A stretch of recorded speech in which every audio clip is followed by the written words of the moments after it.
जब से विधानसभा चुनाव हुए हैं तब से लगातार चर्चा का विषय बने हुए हैं बीजेपी के दिग्गज नेता और मध्य प्रदेश के पूर्व मुख्यमंत्री शिवराज सिंह चौहान। क्योंकि इन विधानसभा चुनाव में देखा गया कि बीजेपी आलाकमान ने नए चेहरे को आगे किया, डॉक्टर मोहन यादव को मुख्यमंत्री बनाया गया और अब वह बतौर मुख्यमंत्री कई अहम ऐलान कर रहे हैं। लेकिन दूसरी ही तरफ शिवराज सिंह चौहान जब मुख्यमंत्री रहे, जब उन्होंने तमाम योजनाएं लागू की थी, उन योजनाओं को लेकर अब वह कई बड़े बदलाव करने की कोशिश भी कर रहे हैं। ऐसे में सवाल यहाँ पर उठ रहे हैं शिवराज सिंह चौहान के लिए कि शिवराज सिंह चौहान जो बार-बार अपने दर्द को बयां कर रहे हैं कि आखिरकार यहाँ पर बीजेपी आलाकमान उनके लिए क्या कुछ सोच विचार कर रही है। शिवराज सिंह चौहान साफ तौर पर बयानबाजी कर रहे हैं, तो क्या यहाँ पर शिवराज अब बगावती सुर अपनाते हुए नजर आएंगे या फिर मध्य प्रदेश से अब उनकी विदाई देखने को मिलेगी।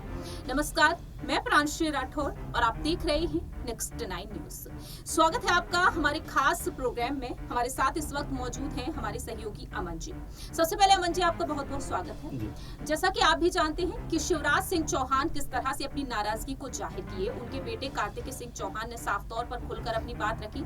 जनता के हित के लिए जनता के बीच उतरकर वह साफ तौर पर कहते हुए नजर आए कि आपकी जो भी मांगे हैं अगर वो पूरी नहीं होती हैं तो मैं उन मांगों को उठाऊंगा। मैं भी यहाँ पर मोहन यादव की सरकार से मांग करूंगा। अपनी ही सरकार है, लड़ना होगा तो लड़ भी लूंगा। जिसके बाद यहाँ पर सियासी मायने ये निकाले गए कि शिवराज सिंह चौहान की जो नाराजगी है उसके बदले कहीं ना कहीं बदला उनके बेटे लेते हुए नजर आएंगे। दूसरी तरफ शिवराज सिंह चौहान भी बयानबाजी करते हैं।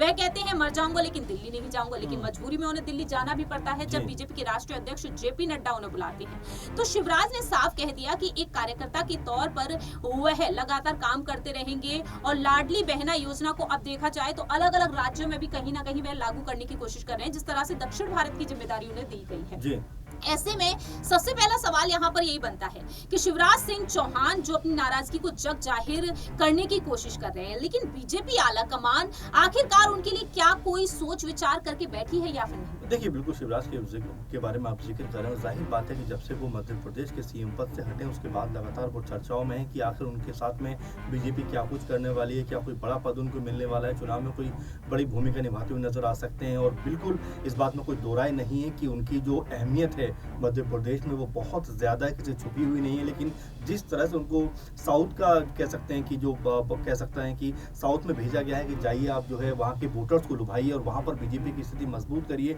मेरे ख्याल में ये उनके जैसे कद के नेता के लिए बहुत सही फैसला नहीं है। क्योंकि वो मध्य प्रदेश में लगातार राजनीति करते रहे, 18-20 साल यहाँ पर वो सीएम रहे हैं। ऐसे में अचानक से उनको साउथ भेज देंगे तो उनका कोई यूज़ वहाँ पर होगा नहीं। और लगातार वहाँ पर पीएम मोदी से लेकर अमित शाह और तमाम बड़े नेता जो है लगातार वहाँ पर काम कर चुके हैं और लगातार रैलियां कर चुके हैं, लेकिन फिर भी कोई बहुत ज़्यादा फायदा नहीं मिला। ऐसे में क्या उनको वहाँ पर भेज के कहीं ना कहीं मध्य प्रदेश से उनकी विदाई कराई गई है। और अब सवाल ये उठ रहा है कि जिस तरह से रामदास अठावले सहयोगी दल हैं एनडीए के, वो ये बात कहते हुए नजर आते हैं कि आने वाले चुनाव में उनको जो है चुनाव लड़ाया जाएगा और कोई महत्वपूर्ण जिम्मेदारी केंद्र सरकार में उनको दी जाएगी। अब जिम्मेदारी क्या होने वाली इसके बारे में कुछ पता नहीं चलता। इसी बीच में जिस तरह शिवराज सिंह चौहान के बयान आते हैं निकल कर कि भाई जिस तरह से आदमी पद से हटता है उसके बाद उसका चेहरा जो पोस्टर से गायब हो जाता है, मुझे लोग रिजेक्टेड समझ रहे हैं लेकिन मैं अभी रिजेक्ट नहीं हुआ हूं। और इस तरह की तमाम सारी बातें कि जो लाडली बहनों का भाई मैं हमेशा बना रहूंगा। और इसके अलावा भी वो कहते हुए नजर आते हैं कि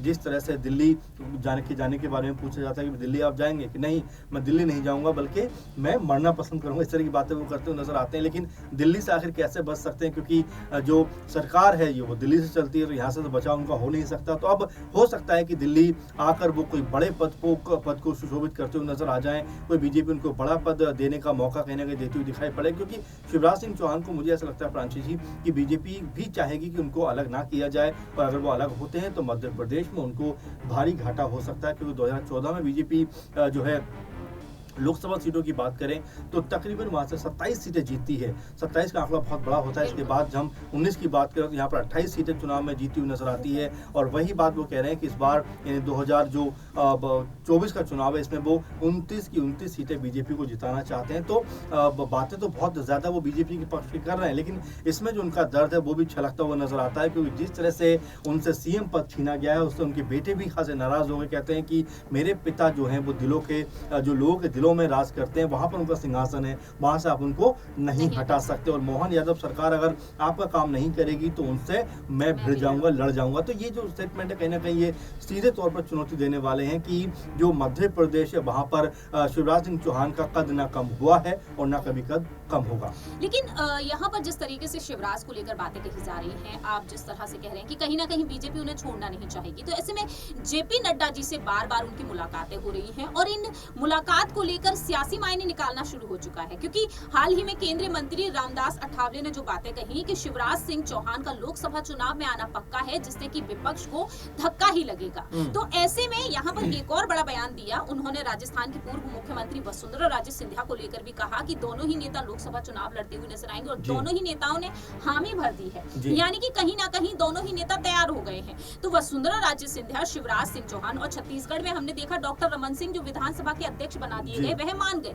लेकिन शिवराज सिंह चौहान को लोकसभा चुनाव लड़ाना और छिंदवाड़ा सीट को लेकर यहाँ पर दावे किए जा रहे थे।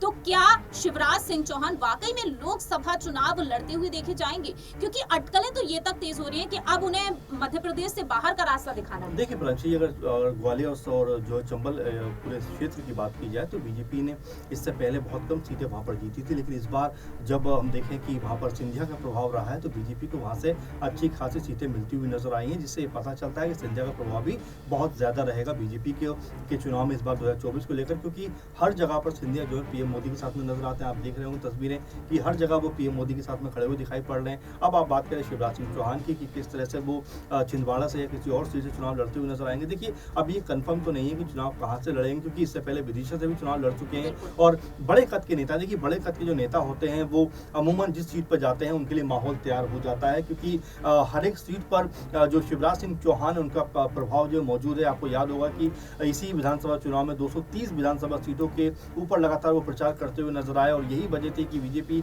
160 से भी ज्यादा सीटों पर वहां पर चुनाव जीती। तो ये उनका जो कह सकते हैं बड़प्पन और एक जो बड़े कद का होने का सबूत है कि किस तरह से उनके प्रति लोगों का प्यार है, लोगों का उनके प्रति हमेशा से आदर रहता है कि भाई शिवराज सिंह चाहिए। क्योंकि आपने देखा भी होगा, बहुत सारे वीडियो में हमारे दर्शकों ने भी देखा होगा कि लोग रोते हुए नजर आए कि भाई हमें तो शिवराज सिंह चौहान चाहिए था, हमने तो शिवराज सिंह चौहान के नाम पे वोट दिए और आपने सीएम बना दिया मोहन यादव को। तो इस तरह की उनकी लोकप्रियता है और बीजेपी भी समझ पा रही है कि अगर उनके नाम की वजह से मध्य प्रदेश में 160 से भी ज्यादा सीटें आई हैं, अगर उनको हम दरकिनार करते हैं तो वहां पर उनको बहुत नुकसान हो सकता है। इसीलिए बीजेपी आने वाले चुनाव में, जैसे रामदास अठावले ने कहा है, बिल्कुल उनकी बात से मैं सहमत हूँ कि आने वाले जो चुनाव है उसमें वो लोकसभा चुनाव लड़ते हुए नजर आएंगे। और जाहिर बात है कि चुनाव लड़ने के बाद उनकी जीत होती है तो केंद्र में अगर बीजेपी की सरकार बनती है तो उनको एक बड़ा और अहम पद मिलता हुआ नजर आएगा।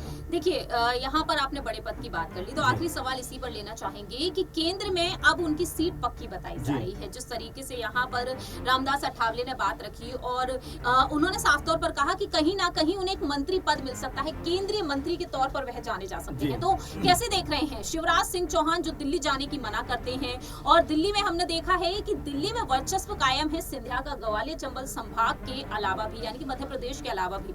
तो क्या यहाँ पर सिंधिया की तरह ही वर्चस्व और भी ज्यादा बढ़ जाएगा, एक मजबूत दावेदारी और भी नजर आएगी शिवराज सिंह चौहान की? देखिए, बिल्कुल अभी तो खैर शुरुआत है इसकी कि किस तरह से उनको जो है सीट मिलती है, किस तरह चुनाव जीतते हैं और किस तरह दिल्ली पहुंचते हैं। लेकिन हाँ, ये जरूर कहा जाएगा कि शिवराज सिंह चौहान की जो मजबूती है, ताकत है, उससे हर कोई अनजान नहीं है, कोई भी, और सब जानते हैं। और देखिए, यही बात थी कि लगातार कांग्रेस पार्टी भी उनको दिलासा दे रही है कि भाई शिवराज सिंह चौहान के साथ में अन्याय हो गया कि चुनाव तो उन्होंने जितवाया लेकिन उनको ही साइडलाइन कर दिया गया। तो ये लगातार जो सिंपैथी का गेम है वो कांग्रेस पार्टी भी खेलती हुई नजर आ रही है, क्योंकि अगर उनको ऐसा लगा, कहीं कोई जरूरत पड़ी, कोई मौका लगा, तो शिवराज सिंह चौहान को अपने खेमे में खींच सकते हैं। तो ऐसे में लगातार वो उनको उत्साहित कर रहे हैं कि आप जो है बीजेपी से बगावत कर दीजिए, क्योंकि आप ही के नाम पर या आप ही की वजह से मध्य प्रदेश में बीजेपी ने इतनी बड़ी जीत दर्ज की है। तो ऐसे में आपको इस तरह से दरकिनार करना कहीं भी जायज नहीं है, कहीं भी सही तरीका नहीं है, और आप जो है इसके खिलाफ खुलकर मोर्चा खोलिए। और ऐसे में लगातार जीतू पटवारी, खासकर जो